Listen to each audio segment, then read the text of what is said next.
Okay, so since the last video I sanded these down, the ones with the angle, and they're good and ready to go. So here's the front or back with the back for the backrest and the front.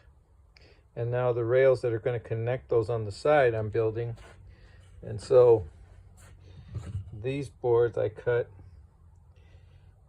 identical, and so they have this tongue on them, and I'm going to cut into this board here.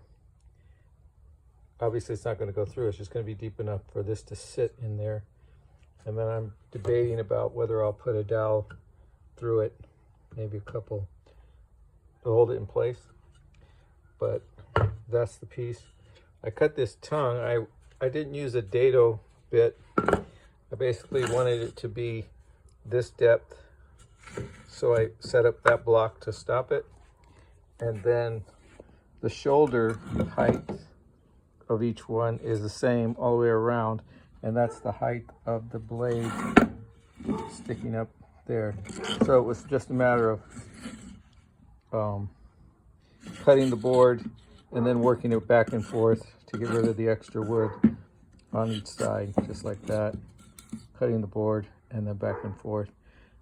I did it freehand on some of them, but that's not as safe as using the sled. Just use the sled, slide it forward, cut, move it over, slide it, cut, move it over, and keep doing that till you get all the wood removed.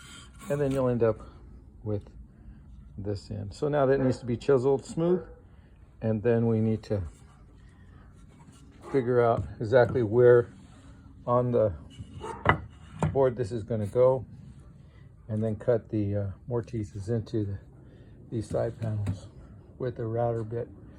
Probably going to mount those and do them from the top like I did those last pieces that I did. When I was sanding these on that sander over there with the 80 grit, because I had to remove a lot of wood, I did manage to sand 2 of my fingers.